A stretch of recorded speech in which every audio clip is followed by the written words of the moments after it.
নমস্কাৰ প্ৰিয় দৰ্শকসকল, আজি আমি আছোঁ পবিত্ৰ বৰদোৱা ধামৰ আকাশী গংগাৰ পাৰত। মই আৰু মোৰ আত্মীয় তথা বন্ধু ৰাতুল দাস আজি আহিছিলোঁ বৰদোৱা থানলৈ। বৰদোৱা থানত সেৱা আগবঢ়ালোঁ, প্ৰসাদো খালোঁ আৰু এতিয়া আমি আকাশী গংগাৰ পাৰতে এটি অন্তৰংগ আলাপ কৰিবৰ কাৰণে আমি ইয়াতে মনস্থ কৰিছোঁ। তুমি আজি মোক লগ পাই কেনেকুৱা লাগিল তাকে মই জানিব বিচাৰিছোঁ তোমাৰ পৰা। বহুত ভাল লাগিল কাৰণ আমাৰ বোপা ককাহঁতৰ দিনৰে এষাৰি প্ৰবাদ আছে যে সকলোতকৈ দেশ ডাঙৰ কিন্তু দেশতকৈ বন্ধু ডাঙৰ। গতিকে আমাৰ বহুত বছৰীয়া বন্ধুত্ব, এতিয়া আত্মীয় হ'লোঁ বাৰু। খুব ভাল লাগিলে।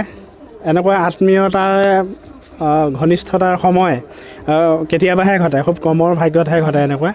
বাৰু যি কি নহওক, তুমি এগৰাকী নিয়মীয়াভাৱে কবিতা চৰ্চা কৰি থকা কবি বুলি ক'ব পৰা হৈছেগৈ আৰু এতিয়া, যদিও নতুন কিন্তু বহুত প্ৰতিভাৱান কবি। তেখেতৰ কবিতাত যথেষ্ট প্ৰতিভাৰ স্বাক্ষৰ পোৱা যায় আৰু বহুতে স্বীকাৰো কৰিছে সেইটো কথা। কবিতাৰ প্ৰতি কেনেদৰে আকৃষ্ট হ'লা তুমি? হয় ভাস্কৰ, মই সদ্যহতে কলেজীয়া জীৱনতে দুই এক কবিতা চেষ্টা কৰিছিলোঁ লিখা মেলা কৰিবলৈ, কিন্তু সেইখিনি সময়ত বহু সমস্যাৰ মাজতে তোমাৰ পঢ়া শুনাৰো কথা আছিল আৰু তাতে তোমাৰ অলপ শাৰীৰিকভাৱে অসুস্থতাও আছিলোঁ সেই মুহূৰ্ততে। সেই অলপ দিনৰ কাৰণে মই এই চেষ্টাৰ পৰা অব্যাহতি আছিলোঁ। পুনৰ মই আজি 2-1.5 বছৰমানৰ পৰা মই পুনৰ লেখা মেলা কৰিবলৈ আৰম্ভ কৰিছোঁ। অইন তেনেধৰণে মই কবি বুলি মই ক'বলৈ নাযাওঁ, কিন্তু তথাপি মই মোৰ মনৰ অনুভৱবোৰ কবিতা আকাৰে প্ৰকাশ কৰিবলৈ মই চেষ্টা কৰিছোঁ। আৰু এইখিনিতে তোমাক মই জনাবলৈ বা দৰ্শকক জনাবলৈ পাই সুখী হৈছোঁ যে মোৰ এখন নতুন কবিতা সংকলন, অনুভৱৰ কবিতা বুলি এখন সংকলন নতুন বৰ্ষতে আপোনালোকৰ মাজলৈ অন্ততঃ আহিব খুব কম সময়ৰ ভিতৰতে। আৰু তোমালোকে যাতে আঁকোৱালি লোৱা তাকে আশা কৰিছোঁ। আৰু লগতে মই মোৰ এই কবিতা চৰ্চাৰ জৰিয়তে মই অসমৰ এজন প্ৰতিষ্ঠাবান শিল্পী ডক্টৰ ভূপেন হাজৰিকাৰ পিছতে তেখেতকে আমি নাম ল'ব লাগিব। তেখেত হ'ল জনতাৰ শিল্পী মহেন্দ্ৰ হাজৰিকা। তেখেতেও মোৰ 3টি কবিতা তেওঁ কণ্ঠত প্ৰকাশ কৰিছে। তাৰে 2টি কবিতা তোমালোকৰ মাজলৈ, দৰ্শকৰ মাজলৈ মই আগবঢ়াই দিলোঁ, দৰ্শকে আঁকোৱালি লৈছে। আৰু পুনৰ তেওঁ কণ্ঠতে আৰু এটি কবিতা নতুন বছৰতে খুব কম সময়ৰ ভিতৰতে মই আপোনালোকলৈ বা তোমালোকলৈ আগবঢ়াম বুলি মই ভাবিছোঁ। আশা কৰোঁ তোমালোকে আঁকোৱালি ল'বা মোৰ এই সাহিত্য চৰ্চাৰ মোৰ চেষ্টাখিনি, মোৰ অনুভৱক যাতে তোমালোকে আঁকোৱালি লোৱা তাকে ভাবিছোঁ। আৰু কি ক'ম, তথাপি মই চেষ্টা চলাই আছোঁ। আমিও আশা কৰিম তোমাৰ সাংস্কৃতিক যিখিনি প্ৰজেক্ট আছে, প্ৰকল্প আছে, সেইখিনি সফলতাৰ সৈতে সম্পূৰ্ণ হৈ উঠক আৰু পঢ়ুৱৈ ধৰি লওক, আমি তাকে কামনা কৰিছোঁ। এতিয়া আন এটা প্ৰশ্নলৈ আহোঁ। বৰ্তমান সময়ত দেখা যায় বিভিন্ন প্ৰচাৰ মাধ্যমসমূহ, বাতৰি কাকতেই হওক বা বিভিন্ন টেলিভিশ্যন চেনেলেই হওক বা বিভিন্ন নিউজ পৰ্টেলসমূহেই হওক, 90% কেৱল ৰাজনীতিক খবৰ। ৰাজনীতিক খবৰৰ বাহিৰেতো আৰু বহুত খবৰ আছে। উদ্যোগ, বেহা বাণিজ্য, অৰ্থনীতি, কৃষি, সাহিত্য, সংস্কৃতি, বিজ্ঞান, কলা, অসংখ্য বিষয় আছে, কিন্তু সকলো বিষয় তল পৰি এতিয়া কেৱল ৰাজনীতি, যি দলেই নহওক। এনেকুৱা অত্যাধিক ৰাজনীতিৰ চৰ্চাই মানুহৰ মানসিকতাত ঋণাত্মক প্ৰভাৱ পেলোৱা নাইনে বাৰু? ৰাজনৈতিক সচেতনতাটো লাগিব, কিন্তু সেইটো এটা বেলেগ বস্তু। ৰাজনৈতিক সচেতনতা থাকিল বুলিয়ে যে দিনে ৰাতি ৰাজনীতিৰ কথাকে পাতি থাকিব, তেনেকুৱাতো কোনো কথা নাই। এই বিষয়ে তুমি কি ক'ব খোজা? হয়, মই এই বিষয়ে তোমাক মই বিশেষ একো তেনেকৈ ক'ব নোৱাৰোঁ। মই এটাই ক'ব বিচাৰিছোঁ, কাৰণ অকল ৰাজনীতিৰ ওপৰত গুৰুত্ব প্ৰদান নকৰি সকলোখিনি ক্ষেত্ৰতে আগবাঢ়িব লাগিব। যেনে কৃষি উদ্যোগ আছে, তোমাৰ সাহিত্য সংস্কৃতি আছে, তোমাৰ এনেধৰণৰ কিছু মানে ব্যৱস্থাৰ মাজলৈও আমি সজাগতা আনিব লাগিব। কাৰণ আমি অকল ৰাজনীতিক সমাজখনৰ মাজত যদি আমি জড়িত থাকোঁ বা ৰাজনীতিৰ ওপৰতে যদি আমি সকলোখিনি এৰি দিওঁ, তেনেহ'লে হয়তো আমি কিছু ক্ষেত্ৰত পিছ পৰি যাব লাগিব। যেনে তোমাৰ সাহিত্য সংস্কৃতিখনতো তল পৰি যাব, কাৰণ অকল ৰাজনীতিত জড়িত হৈ আমি সাহিত্য সংস্কৃতি কাম কৰিব নোৱাৰিম। আমি সেইখিনিৰ ওপৰতো গুৰুত্ব প্ৰদান কৰিব লাগিব। আজিকালি ধৰা তোমাৰ কৃষি ক্ষেত্ৰখনতো বহুল প্ৰচাৰ, বহুত যান্ত্ৰিক তোমাৰ যন্ত্ৰপাতি, সঁজুলি, সা সামগ্ৰী এইবোৰ আহি গৈছে। কিন্তু এইবোৰৰ ক্ষেত্ৰতো যদি আমি অকণমান গুৰুত্ব আৰোপ নকৰোঁ, তেনেহ'লে আমি নিবনুৱা বুলি আমি ক'ব লাগিব। আমি নিবনুৱা হৈ যাম, কাৰণ আমি অকল ৰাজনীতিখনৰ ওপৰত যদি আমি চলিবলৈ যাওঁ। নিবনুৱা বুলি কওঁতে এটা কথা মনত পৰিলে, বৰ্তমান অসমত প্ৰায় 32 লাখ নিবনুৱা আছে। কিন্তু প্ৰায় ক্ষেত্ৰতে দেখা যায় যে আমি নিবনুৱা বুলিলে এইটোকে বুজোঁ যে যি মানুহৰ চাকৰি নাই সেই মানুহকে নিবনুৱা বুলি কোৱা হয়। কিন্তু কথাটো তেনেকুৱা জানো?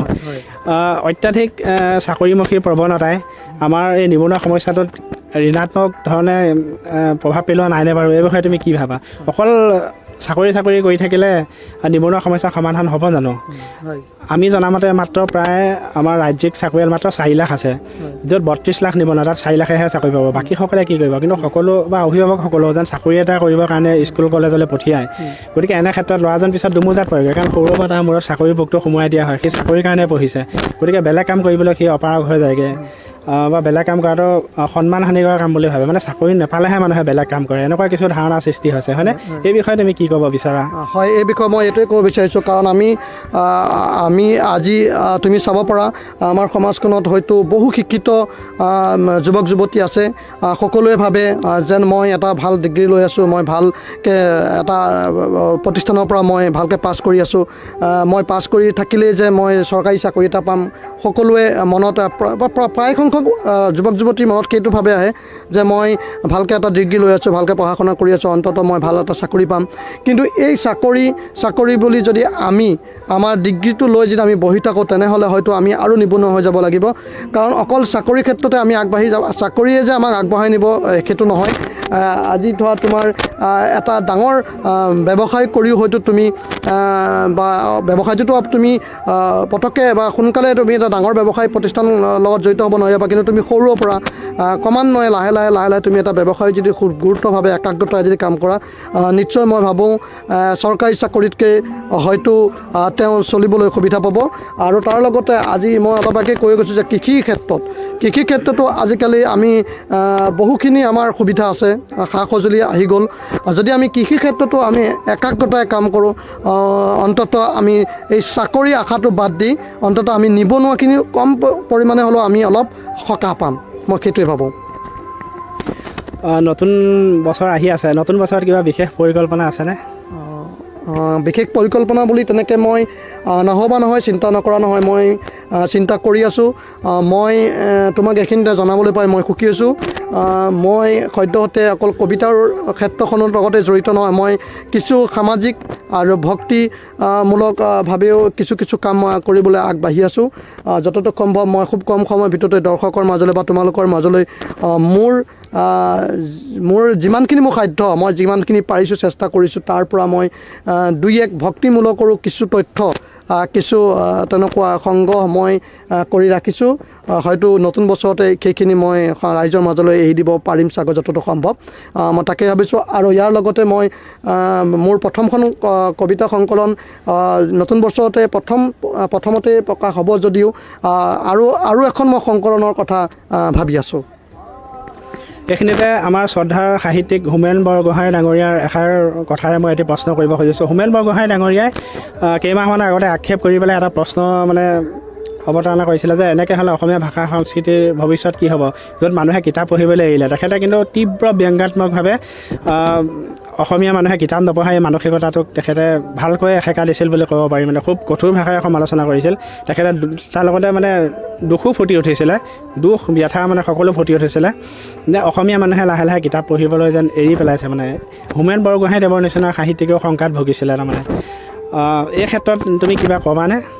হয় ভাস্কৰ, এই ক্ষেত্ৰত মই এইটোৱে ক'ব বিচাৰিছোঁ যে হোমেন বৰগোহাঁই দেৱৰ যিটো আক্ষেপ গ্ৰন্থৰ ওপৰত, পাঠকৰ ওপৰত, যে আজিকালি তোমাৰ এনেকুৱা হৈ গৈছে যে তোমাৰ এখন গ্ৰন্থ কিনিবৰ কাৰণে সময় নাই, পঢ়িবলৈ সময় নাই।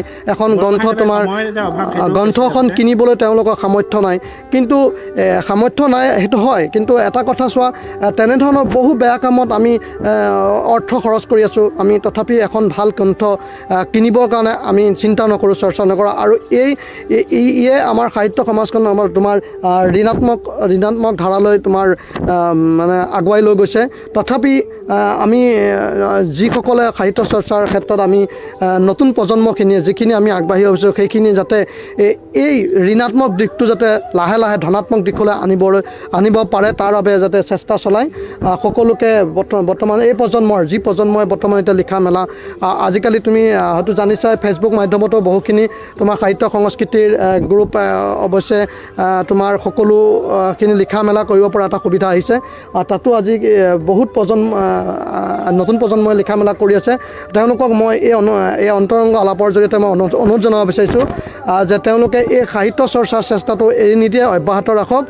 নিশ্চয় হোমেন বৰগোহাঞিদেৱে যিটো তেওঁ অনুতপ্ত হৈছে, আৱেগিক হৈছে, এইখিনি যাতে আমি নোহোৱা কৰিব পাৰোঁ তাৰ বাবে আমি চেষ্টা কৰিব লাগিব। ফেচবুকৰ সাহিত্য অসমৰ এগৰাকী বিখ্যাত কবি, মই নামটো ক'ব বিচৰা নাই, সেই বিখ্যাত কবিগৰাকীয়ে মাজতে মানে উল্লেখ কৰিছিলে যে ফেচবুকৰ সাহিত্যক সাহিত্য বুলি ক'ব নোৱাৰি, ফেচবুকত সাহিত্য সৃষ্টি কৰি কোনো মানুহ সাহিত্যিক হ'ব নোৱাৰে, এনে কথাৰে তীব্ৰ বিতৰ্ক সৃষ্টি কৰিছিলে। পাছত অৱশ্যে তেখেতৰ স্পষ্টীকৰণ এটা পাইছিলোঁ, তেখেতে কথাটো উঠাই লৈছিলে। ফেচবুকৰ সাহিত্যক লৈ তুমি কিমান আশাবাদী?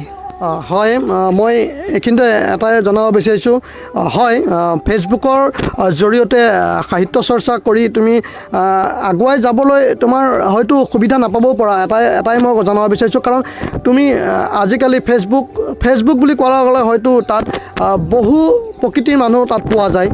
কিছুৱে হয়তো তাত কিছু বিতৰ্ক আনিব পাৰে যে ফেচবুকৰ জৰিয়তে তেওঁ লিখা মেলা কৰিছে বা কবিতা এটা লিখিছে বা এটা গল্প লিখিছে বা এখন উপন্যাস বা প্ৰবন্ধ কিবা এটা লিখিছে, সেইটোৰ ওপৰত যদি গুৰুত্ব সহকাৰে তেওঁলোকে যদি চায় বা পঢ়ে, নিশ্চয় মই ভাবোঁ এই ক্ষেত্ৰত আগুৱাই যাব পাৰিব। আৰু অকল ফেচবুকতে যে এইটো মানে সীমাবদ্ধ থাকিব সেইটো নহয়। মই এটাই ভাবিছোঁ, ফেচবুক জৰিয়তে এটাই কৰিব পাৰিব যে তুমি কিবা এটা লিখা মাধ্যম তুমি পাইছা। কাৰণ মই অলপ আগে কৈছোঁ, আজিকালিতো তোমাৰ এটা কথাই হ'ল, এখন গ্ৰন্থ কিনিবলৈ ধৰা তোমাৰ মানুহ তোমাৰ নিবিচাৰে। তেওঁ হয়তো কোনোবা এটা ফেচবুকটো চলাই আছে, তাতে যদি কিবা এটা পাইছে, যদি সেইটো গুৰুত্ব সহকাৰে তেওঁ লৈছে, তেতিয়া নিশ্চয় সেই যিজনে লিখিছে বা যিজনে সেই চৰ্চাটো কৰে তেওঁ অলপ উৎসাহ প্ৰেৰণা পাব বুলি মই ভাবোঁ। আৰু এই লিখা মেলাটো ফেচবুকৰ মাজতে সীমাবদ্ধতা নাথাকি গ্ৰন্থ আকাৰে বা সংকলন আকাৰে যাতে প্ৰকাশ কৰিব পাৰে, তাকে মই এই অনুষ্ঠানৰ জৰিয়তে বিচাৰিছোঁ। ধন্যবাদ আতুল, ভালেখিনি কথা পাতিলোঁ। আমি আগলৈকো এনেদৰে কথা পাতি থাকিম। অন্তৰংগ আলাপ সম্পূৰ্ণ অসম্পাদিত ৰূপত দিছোঁ, ঘৰুৱা ভাষাৰে কথাখিনি পাতিছোঁ, গতিকে দুই এটা ভুল ভ্ৰান্তি হ'ব পাৰে, কিন্তু সেইখিনিলৈ মন নিদি আমাৰ দুজন বন্ধু বা আত্মীয়ৰ যিটো অন্তৰংগ আলাপ সেইটোৰ প্ৰতি অকণমান মনোযোগ দিয়ে অনুষ্ঠানটো আপোনালোকে উপভোগ কৰি ভাল পালে বুলি আশা কৰিছোঁ। তোমাকো বহুত ধন্যবাদ জ্ঞাপন কৰিছোঁ অনুষ্ঠানটোত মোক সংগ দিয়াৰ কাৰণে। আৰু এনেকৈ একেলগে আহিলেও ভাল লাগিলে। পবিত্ৰ আকাশী গংগাৰ পাৰত অলপ ঘূৰিম এতিয়া।